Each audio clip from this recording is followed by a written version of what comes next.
हे everyone. तो welcome back on my YouTube channel. इस video में मैं आप लोगों को दिखाऊंगी कि गेहूं की बिजाई का काम कैसे किया जाता है और कुछ जो सर्दियों में फसलें हैं वो किस तरीके से तैयार की जाती हैं। तो बेसिकली सर्दियों में गेहूं और सरसों की फसल जो है हमारे यहाँ पर दक्षिण हरियाणा में उगाई जाती है। देश में अलग अलग जगह पर अलग अलग मौसम के हिसाब से फसलें उगाई जाती हैं।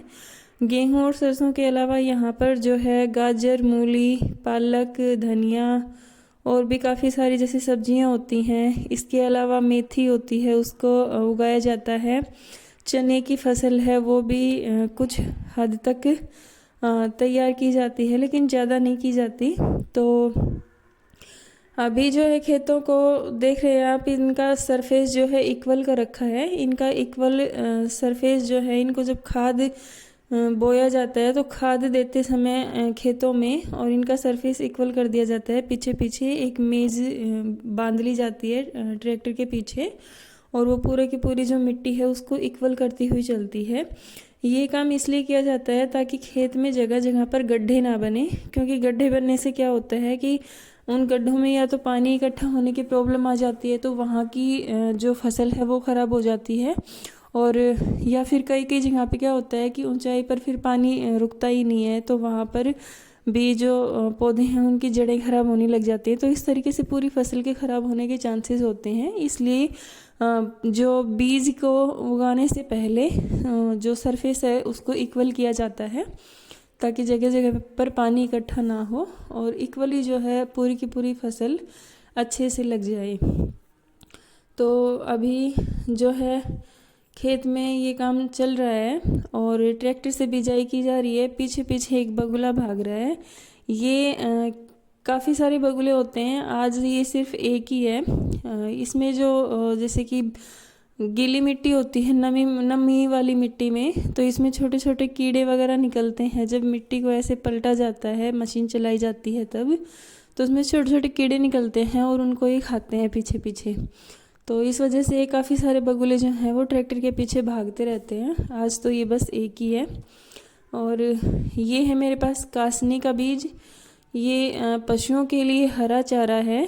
तो ये है मखनी घास, ये भी पशुओं का चारा है। और इसके अलावा मैं आपको दिखाऊं तो ये है जौ, इसको जई भी बोलते हैं। ये भी पशुओं के लिए चारा है। जो हमारे मवेशी होते हैं, हमारे पशु होते हैं, उनको अलग से, जैसे उनकी गर्मी के हिसाब से अलग और सर्दियों के हिसाब से अलग अलग उनको जो है घास खिलाई जाती है। दुधारू पशुओं के लिए काफ़ी ज़्यादा अच्छी होती है। और ये थे मेरे पास मूली के बीज, और अभी डाला जा रहा है गेहूँ इस मशीन के अंदर।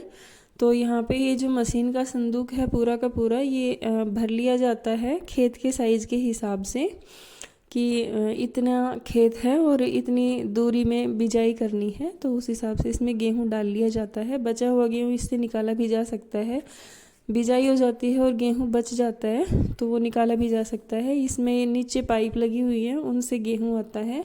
जगह जगह पर इसमें नीचे की तरफ छेद हैं, तो इसको हम कर देते हैं लॉक, ताकि जो गेहूँ है वो बाहर ना गिरे। और ये जो पाइप है इनसे गेहूँ जो है नीचे आएगा। तो अभी देखिए इस तरीके से की जाती है गेहूं की बिजाई। इसके जो खुड होते हैं, मतलब ये जो लाइनें होती हैं, इनको खुड बोलते हैं। तो ये छोटे होते हैं। सरसों के जो खुड हैं वो बड़े होते हैं, क्योंकि सरसों के जो हैं भारी बोझे बनते हैं और गेहूं का एक सिंगल जो है पौधा तैयार होता है। तो काफ़ी सारे पौधे होते हैं पतले पतले, उनका स्टेम काफ़ी पतला होता है। सरसों का स्टेम जो है वो गेहूं के कंपैरिजन में काफ़ी बड़ा और काफ़ी हैवी होता है। तो इस तरीके से जो है सभी खेतों में गेहूं की बिजाई की जाती है। खाद इसमें मैंने बताया कि पहले दे दिया जाता है। और जो है खेत में बीज डालने से पहले इसको नमी दी जाती है अच्छे से, उसके लिए फव्वारे चलाए जाते हैं और खुला पानी जो होता है पाइप से वो भी भरा जाता है। और पानी की जो है पूर्ति अच्छे से की जाती है। गेहूं की फसल में थोड़े ज़्यादा पानी की ज़रूरत होती है। मतलब नमी जो है हमेशा इसमें बनी रहनी चाहिए। मिट्टी को ज़्यादा सूखने नहीं देते हैं, लेकिन ओवर वाटरिंग से भी बचना चाहिए, क्योंकि फिर क्या होता है पीले होना स्टार्ट हो जाते हैं। और जो गेहूं का बीज होता है वो भी फिर पतला होना स्टार्ट हो जाता है। तो अच्छे और मतलब मोटे बीज के लिए इसको काफ़ी केयर की जाती है। कई कई बार बारिश भी हो जाती है, लेकिन बारिश अगर बहुत ज़्यादा हो जाती है तो उससे क्या होता है, गेहूं जो है मतलब पसर जाते हैं। पसर जाना क्या होता है, उसका कहने का मतलब ये है कि जो एक तो पौधा सीधा खड़ा रहता है और एक पौधा टेढ़ा मतलब लेट जाता है, तो उससे भी फसल के ख़राब होने के चांसेस होते हैं। बाकी ये हैं फवारा सेट, इनकी मदद से इनकी लाइनें बिछाई जाती हैं। इन पाइप के साथ एल्यूमिनियम के पाइप अलग हैं और प्लास्टिक के पाइप अलग हैं। इनको बिछाया जाता है एक पाइप, और एक ये जो नोजल बोली जाती है ये ड्रिपर का भी इस्तेमाल करते हैं। और ये फवारा सेट भी लेके रखते हैं किसान, ताकि फिर इसको पूरे खेत में बिछाया जाता है और फिर इसमें जैसे खेतों में वाटरिंग की जाती है, फसलों में पानी दिया जाता है।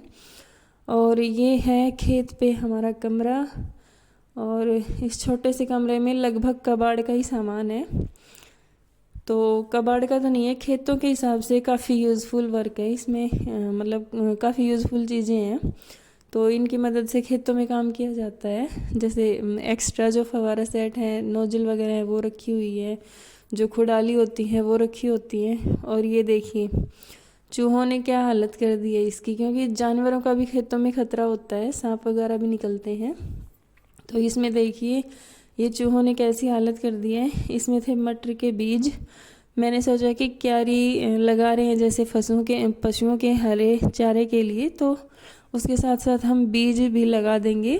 तो देखा तो इसकी ये हालत हो रखी थी, बट बीज थे कुछ और कुछ बीज इसमें से बिखर भी गए थे। लेकिन देखते हैं क्या क्या निकलता है इसके अंदर से। तो ये तो है फवारा की जो नोजल होती हैं उनके पार्ट, और ये हैं बीज मटर के, जो आप मटर खाते हो ना, गाजर मटर, उसके बीज। और ये देखिए ये प्लास्टिक वाले जो फवारा हैं उनके जो पार्ट हैं वो है, जब भी मतलब उसमें प्रॉब्लम आ जाती है तो इसको चेंज किया जा सकता है। एक तरह से छोटी सी निप्पल होती है इनकी, और इसकी हेल्प से क्या होता है, जो फवारा चारों तरफ घूमता है ताकि हर डायरेक्शन में इक्वल तरीके से पानी दिया जा सके पूरे खेत में। कहीं से भी ऐसा नहीं होना चाहिए कि मतलब पानी नहीं जा रहा है या फिर सूखा पड़ा है। तो अभी हम मटर के बीज जो है वो डाल देते हैं क्यारी के किनारे पे। 1 इंच मैंने इसके अंदर गड्ढा किया है उंगली से, और इसी में मैं मटर को डाल रही हूँ, देखिए बस। और ज़्यादा गहरा नहीं गाड़ना है इस बीज को, क्योंकि फिर मतलब बीज को अंकुरित होने में प्रॉब्लम होती है। तो थोड़ा सा ऊपर ही रखना है, ज़्यादा गहरा नहीं डालना है। तो इस तरीके से मैंने पूरे के पूरे में, और ये मटर के बीज हैं, लगा दिए थे।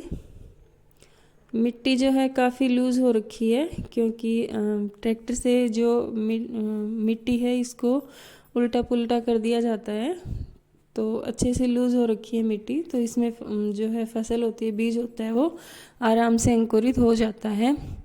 और ये देखिए क्यारी, इस क्यारी में हमने जो मखनी घास दिखाई थी, मैंने आपको कासनी दिखाई थी और जो दिखाए थे वो उगा दिए हैं। और अभी हम इसको मिला रहे हैं हाथों की मदद से।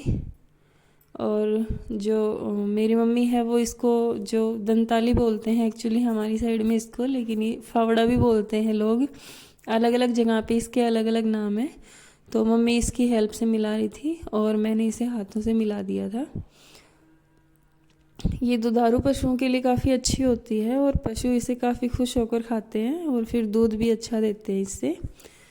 तो ये देखिए अब इसमें पानी डाल दिया गया है। एक्चुअली देखिए मिट्टी तो नम थी, पानी डालने की ज़रूरत नहीं थी, लेकिन पानी डालने का जो मेन रीज़न है वो ये है कि जो बीज थे उनको पक्षी उठा के ले जाते हैं। तो इसके लिए हमने क्या किया कि हमने इनमें पानी डाल दिया, तो अब पक्षी हैं वो बीजों को नहीं उठाएंगे और बीज जो है आराम से 2 से 3 दिन में अंकुरित भी हो जाएंगे।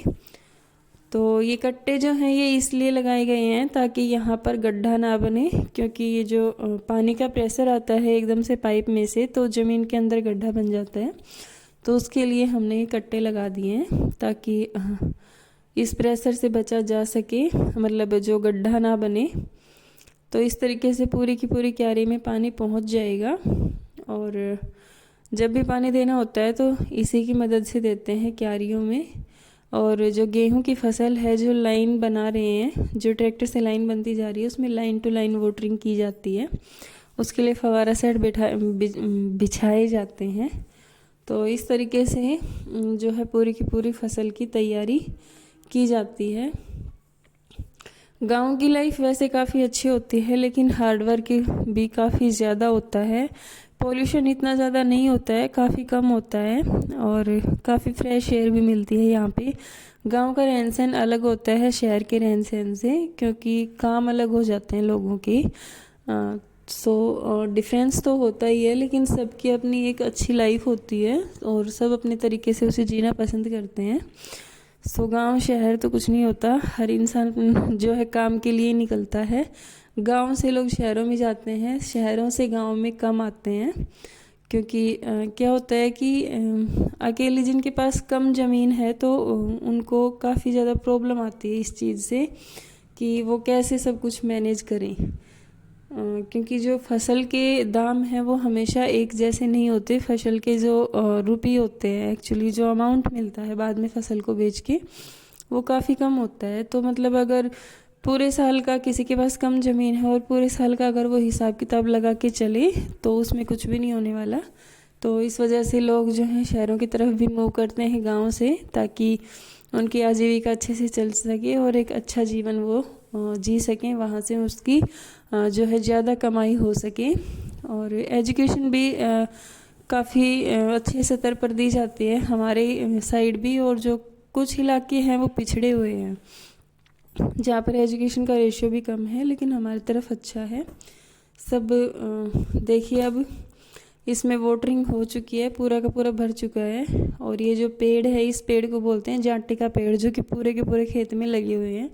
हर खेत में लगभग ये पेड़ मिलते हैं, इसे जांटी का पेड़ बोलते हैं। और इसको जो है, देखिए इसकी परछाई दिख रही थी, एक वो है। इसको जो साल दर साल क्या होता है, कटवाया जाता है, क्योंकि इसके ऊपर से जैसे छंगाई की जाती है तो उससे ईंधन मिल जाता है। और ईंधन मिलने के साथ साथ क्या होता है कि इसके नीचे जो है फसल नहीं हो पाती सर्दियों वाली, मतलब कच्ची रह जाती है वो फसल। तो उसके लिए इसे कटवाया जाता है ताकि इसके पत्तों से छाया हट सके। इसके पत्तों की वजह से जो फसल पे छाया आती है वो ना आए, मतलब धूप आती रहे। कैसा लगा आपको मेरा ये वीडियो, आप मुझे कमेंट करके ज़रूर बताना। और ये देखिए हमारे गांव के खेत हैं और ये कितने सारे पक्षी हैं, काफ़ी सारे पक्षी उड़ते रहते हैं। शाम के वक्त तो जो पक्षी हैं वो सैर पे निकलते हैं, ग्रुप बना के अलग अलग शेप बनाते हैं वो, और इक्वली ऐसी सिमेट्री के साथ निकलते हैं। बहुत ही अच्छा लगता है, बहुत अच्छी होती है वैसे गाँव की लाइफ। हार्डवर्क काफ़ी ज़्यादा होता है, लेकिन बहुत हार्डवर्किंग लोग होते हैं यहाँ के, क्योंकि जो ज़मीन का काम है, जो खेती बाड़ी का काम है या पशुओं का काम है, वो ज़्यादा होता है यहाँ पर। वो है सड़क नई बनी है उधर से और रास्ता निकला हुआ है। ये है सरसों की फसल। सरसों इतनी बड़ी हो गई है और अभी धीरे धीरे से ही अच्छे से बड़ी हो जाएगी।